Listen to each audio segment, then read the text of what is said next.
Hey guys, I'm Dylan Mendonca with DylAcademy, and I was having a great day today, so I decided to do one video for Math Paper 3H from June 2010.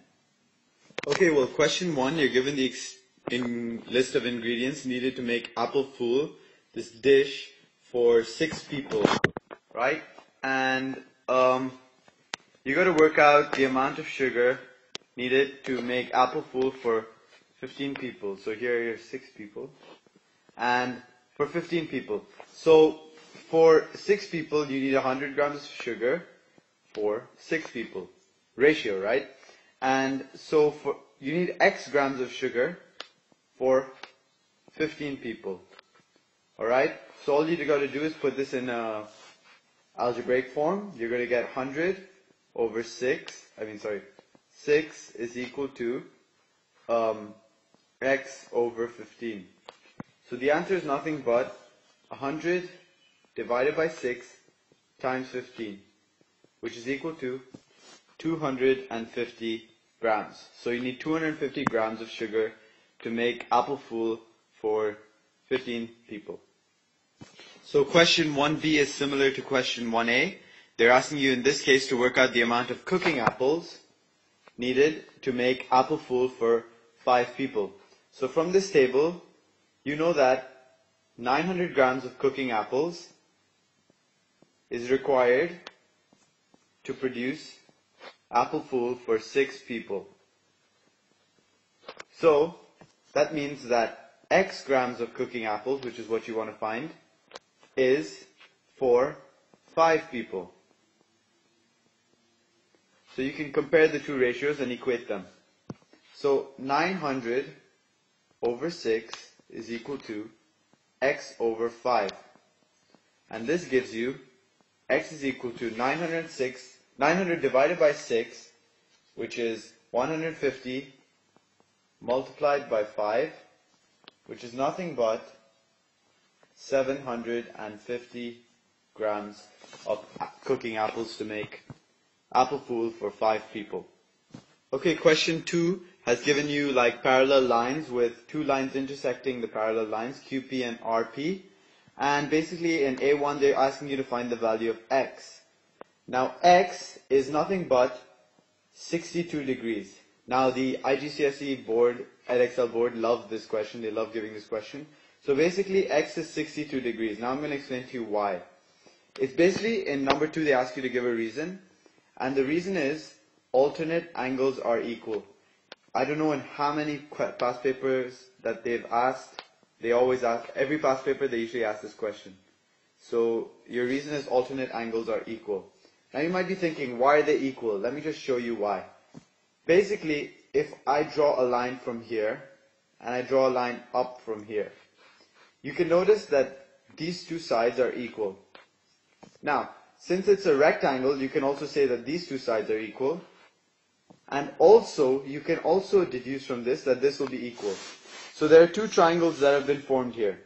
One triangle like this, right, with the angle of 62. And one triangle like this, with the angle of X. So if you just like reorient everything, you'll figure out that X is nothing but 62 degrees. And the reason is alternate angles are equal. Now question 2b1 asks you to find the value of y. Now if you look at y, it's nothing but, you can compare it to this angle right here. So it's nothing but 71 degrees. And the reason for this is corresponding angles, which is an angle here. Like for example, a corresponding angle over here is this angle, and its corresponding angle is this angle. So in this case, let's say we extended this line, this angle would be here, its corresponding angle would be this. Basically, like if you extend the line, you look at the line, basically they're on the same side, but one is just over the parallel line. So you'll get an idea of it, and just look at it once. And yeah, so the reason is corresponding angles are equal. Now you might be thinking, why are they equal? Like, come on, like, how do you know that they're equal?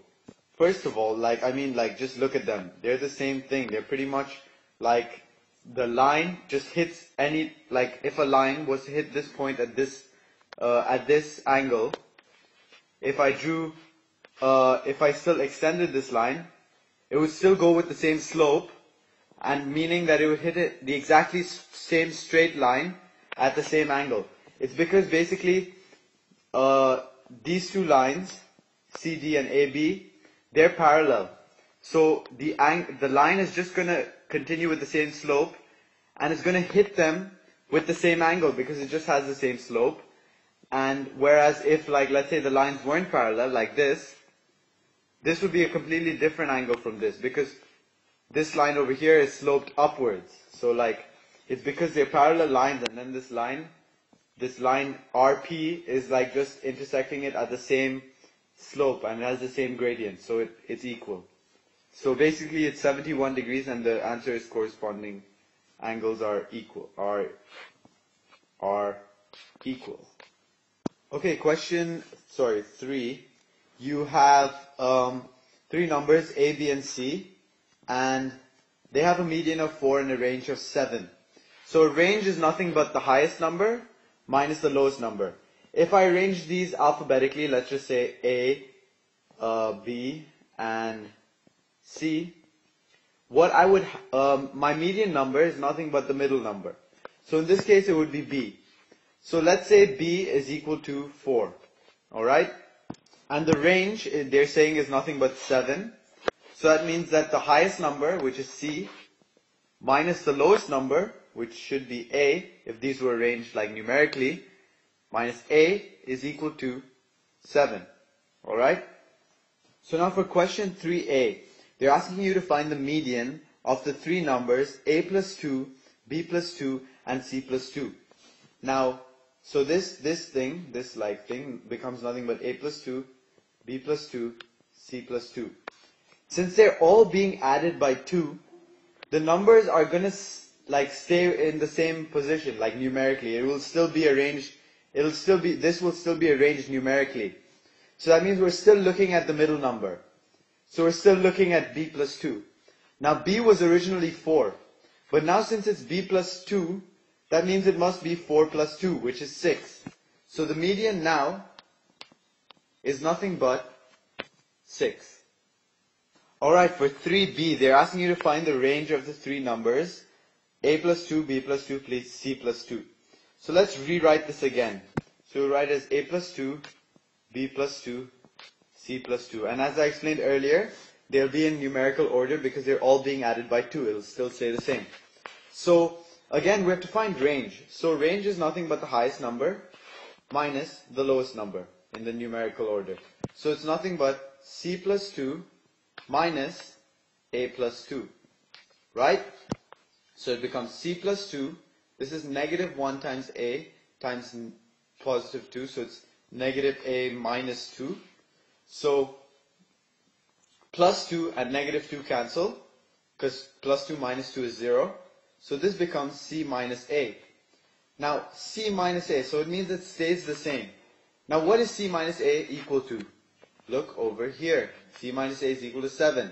So that means that the range is still equal to 7. So the range is still equal to 7. It's because they're both being added by 2. I mean, like, it's going to stay the same. Think about it. If you had like, let's say 2 numbers, 4 minus 2 is equal to 2. Now let's say I added 2 to both numbers, the difference would still stay the same. It would be 6 minus 4, which is equal to 2. So the difference stays the same as long as you add the same number to both of them. It doesn't matter. So yeah, so the range is nothing but 7 still for these A plus 2, B plus 2, and C plus 2. Okay, question 4 is really simple. Question 4a, all you're being asked to do is expand and simplify. So just, you remember your stupid, not stupid, like math is fun. You remember your expansion laws. Just multiply this number by each of the numbers in the bracket. So you're going to get 5n. 5 times n is 5n. Plus 6 times 5 is 30. So 5n plus 30. Now you're being asked in 4b to simplify y times y times y times y times y times y. Basically, this is nothing but y plus 1 times y plus 1 times y plus 1 times y plus 1 times blah blah blah. So as you remember, which we've discussed in many of the videos, x times n times x times t if two exponents are being multiplied and they have the same base, you can just add the powers together. So this becomes x times n plus t. Alright, so knowing that, look at this, they all have the same base, y, so it becomes y to the power of 1 plus 1 plus 1 plus 1 plus 1 plus 1. So 1 plus 1 plus 1 plus 1 plus 1 plus 1. I think I got it right. And it's y to the power of 1, 2, 3, 4, 5, 6. Okay, now you're on 4C, the big boy stuff. And you're just being asked to solve this equation. And it's pretty much applying all of the rules. Again, expand out the brackets. You know how to do it. Simple stuff. 4 times x is 4x. Minus 4 times 2 is negative 8. Is equal to 3. So 4 times x. You add it on both sides. You know, simple algebra. You're going to get 4x is equal to 3 plus 8, which is 11. Now divide both sides by 4 to find the value for x. So x is equal to 11 over 4. Which, if you convert to a mixed fraction, is nothing but 2, 3 over 4. Okay, so question 5a just has 3 out of 10 of members of a tennis club are men. So here are the men, and they're part of 10 people, so 3 out of 10 are men, and 5 out of 6 of these are right-handed. So out of all the people in the club, 3 out of 10 are men. Now 5 out of 6 times 3 out of 10 are right-handed. 5 out of 6 of these men, of this 3 out of 10, is right-handed. So if you wanted to find the fraction of the men in the tennis, of the members in the tennis club who are right-handed, you would have to go and do, you have to have the number of men, basically 3 out of 10, and you would have to do 5 out of 6 times 3 out of 10, because 5 out of 6 of the men are right-handed. So that means that this is the fraction for the number of right-handed men, and this is equal to, nice equal to sign, it's cool curve equal to sign. Yeah, this is equal to nothing but 1 over 4. Okay, so question 5b says now they like badminton, and there's these 7 out of 12 members in this badminton club are women. Alright, and 3 out of 8 wear glasses.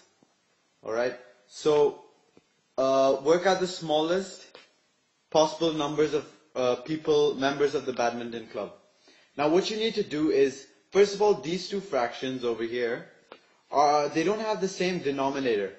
Because, like, out of 12 people, 7 are women, out of 8 people, 3 wear glasses.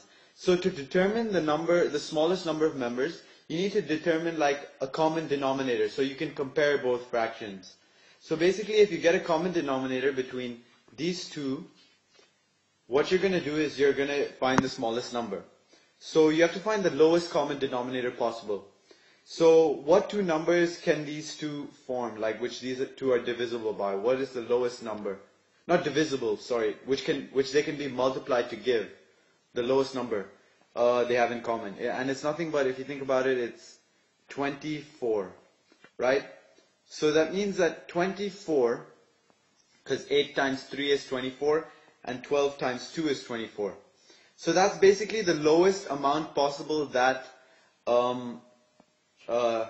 that there can be of badminton members at the club, because then if you use this method, you're saying that 14 plus 9 over 24 members are women and wear glasses. So 23 out of 24 people are women and wear glasses. That's what you're saying. So basically 24 is the lowest number possible, because it's the lowest common denominator you could generate from these two fractions. Okay, 6a is really simple. They've given you a table showing information about the volume of water and in meter cubed and used by 80 families, and they've given you the frequency of each range of water consumed, right? So all you got to do is in 6a to find the modal class. Now modal class is nothing but mode, and mode is nothing but the most popular. the most popular volume of water in this case.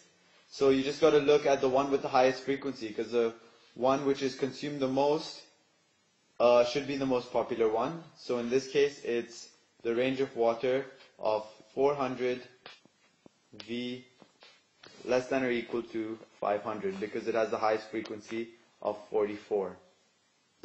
So in 6b, you're being asked to estimate a mean volume of water used by the 80 families. Now I hate explaining these kinds of questions because it's really difficult. It's something you should kind of know and kind of predict, I guess. So in this case, any form of mean. Mean is nothing but an average. Now it's basically the total of all instances. So basically, if you were given, for example, average cost, it's the total cost divided by the output. Basically, it's the total cost of producing a certain output. So it's the cost of each output times the number of output you produce, divided by the total output. And that'll give you an average. So it's like a kind of, it's like on per person or per family, how much do they consume of water in this case? That's what it's asking. So first of all, you need to multiply this times this, and this times this, this times this times this, and so on. And you need to add all of these together to get the total of all classes. But for example, if you look at the volume of water column, it's not just one value which you can multiply, it's a range of values. So what value are you going to take to multiply? Now in this case, all you got to do is take the midpoint. And how do you find the midpoint, you may ask? It's basically, you just take the lowest number, you add it to the highest number in the range, so 0 plus 100, and you divide it by 2. So that's 100 divided by 2, which is 50. Now for this, it's the same thing. You take 100 plus a 200, and you divide it by 2, and that's 150. And so on. And so it's 250, then it's 350, 450, and 550. So basically that's all you do. So you take this new number, you multiply it by this, and you do that for the rest of the volumes of water, and you add them all together. So in an equation, this would be the mean is equal to,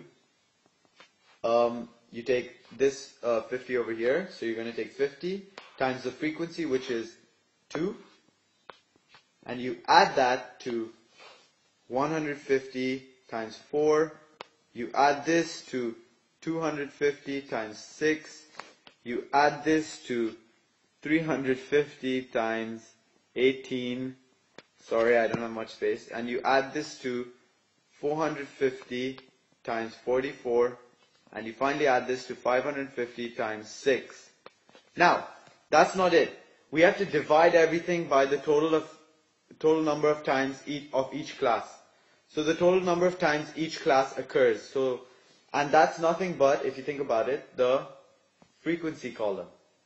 Because that's the total times each volume of water appears. So if I add all of the frequencies, I'm going to get 80.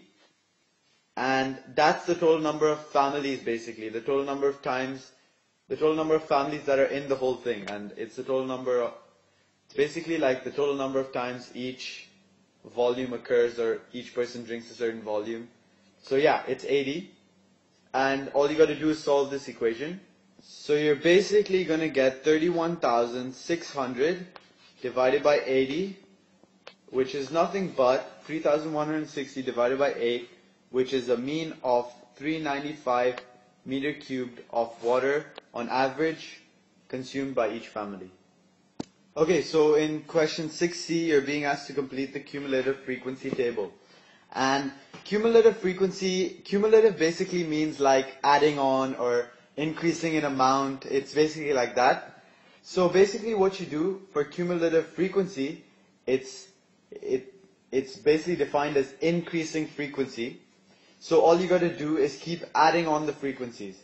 So over here, it's something you have to see to understand. Your first frequency should be 2, okay? For this volume of water, you take this frequency over here and you add it to this frequency. Because see, it's a cumulative frequency, so this becomes 6. Now, for the next one, for this one, you just take this frequency over here and you add this over here. So you're going to get 12. and so on. So you're going to get 30. And you just basically keep going, you're going to get 74 and 80. And in the end, remember, you're supposed to get the total frequency of this table. In the end, this should be equal to this total frequency. So yeah, that's it. Okay, well, in 6D, you've got your cumulative frequency table here, and they're just asking you to plot the points and make a cumulative frequency graph. Now, all you got to think of is, in this case, cumulative frequency is your y-axis, so this will be your y points, and volume of water is your x-axis, so this will be your x points. So now for the first point, what you need to do when you're plotting the points, all you got to take is the second number, basically this number, so the larger number, and you got to plot it against cumulative frequency. So in the first case, you got 100, so 100 from here, you go up, and you got a frequency of 2, which is about here, if I'm not mistaken, right there. Sorry for the bad drawing. Then for the second one, you've got 200, right? And you've got a cumulative frequency of 6. So it's 2, 4, 6. So it's somewhere there. Then for 300, you got to make a big good dot. Yeah, I'm horrible. For 300, you've got 12. So that's 10. That's 12 over there. For 400, you've got 30. And that's about there. For 500, 74. And for 600, it's 80. So now you have all of these points. All you got to do is make a line joining all of the points. And a smooth line, no rulers please. And you'll get something like this. And basically that is your cumulative frequency curve. Please don't draw it with rulers. Like, don't connect each point like this. That'll be wrong. You got to draw a smooth line, like I've drawn here. Okay, so question 6E is asking you to use your graph to find an estimate for the median volume of water. Now, median is nothing but like median is nothing but like a middle value, basically when you organize all your frequency into order. So in this case, the volumes of water have been organized in order, because the y-axis, the x-axis is going from 100 to 600. So that means it has been organized. So all you got to do is look at the cumulative frequency, the highest cumulative frequency, which is 80, divide that by 2 and you're going to get 40, right? So basically that is the middle, that is nothing but the middle of the whole y-axis. So you go across from the middle, you hit the graph, and you go all the way down, and that'll be your median value. So in this case, it's about 420. So the median is about 420 meter cubed. It's basically like the middle value, like, yeah, that's it. Okay, thanks guys. We're done with part 1. Please go on to watch part 2, and also comment if you have any questions, and subscribe to this channel. And yeah, that's it. Sorry if I didn't cover many questions, but I'll try to cover a lot more in the next part. See you guys.